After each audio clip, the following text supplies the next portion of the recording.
జిల్లా ఖానాపూర్ మండల పరిధిలోని పాకాల అభయారణ్యంలో అడవి జంతువులను వేటాడి గుట్టుచప్పుడు కాకుండా జంతువుల మాంసాన్ని విక్రయిస్తున్న ఆరుగురుపై పోలీసులు కేసులు నమోదు చేశారు. అడవి జంతువులను వేటాడినా, చంపినా కఠిన చర్యలు తీసుకుంటామని ఫారెస్టు అధికారులు హెచ్చరించారు. కూటమి ప్రభుత్వంపై మాజీ మంత్రి వైసీపీ నేత గుడివాడ అమర్ ఆగ్రహాన్ని వ్యక్తం చేస్తున్నారు.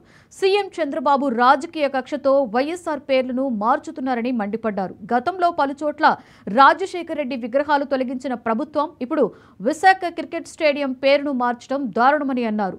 వైఎస్ఆర్ పేరును తొలగించినంత మాత్రాన ఏం జరగదని, ఆయన అభిమానుల గుండెల్లో ఉంటారని వెల్లడించారు.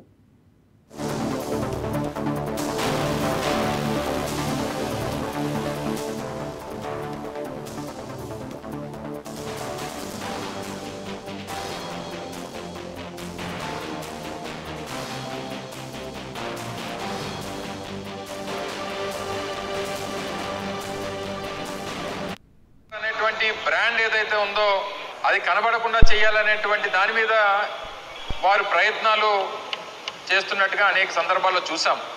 రావడమే నాగార్జున యూనివర్సిటీలో ఉన్నటువంటి రాజశేఖర రెడ్డి గారి విగ్రహాన్ని నేలమట్టం చేసినటువంటి సందర్భాలు చూసాం. బాపట్లలో రాజశేఖర రెడ్డి గారి విగ్రహానికి నిప్పు పెట్టినటువంటి పరిస్థితులు చూసాం.